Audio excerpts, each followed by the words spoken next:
షర్మిల గారు గత 4 రోజుల క్రితం 5 రోజుల క్రితం హఠాత్తుగా రాష్ట్రంలో ఇక్కడ రాజకీయ తెర మీద ప్రత్యక్షం రావడమే ఒక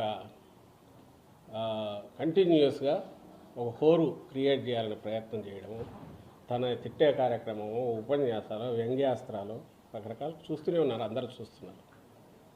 మరి ఆమె మాట్లాడిన మాటలకు సంబంధించి అన్నిటికీ సమాధానాలు ఎందుకు ఇవ్వాల్సిన అవసరం లేదంటే, ఇక్కడ రాజకీయాల గురించి కానీ, ఇక్కడ జరుగుతున్న అభివృద్ధి కానీ, ఇంకొకటి కానీ, రాష్ట్ర వ్యవహారాల గురించి కానీ ఆమె ఏమి అవగాహన ఉన్నట్టయితే లేదు, కనపడట్లా. అందువల్లే మాట్లాడే మాటల్లో అసలు దేనికి ఒకదానికి ఒకటి పొంతన ఉండట్లా.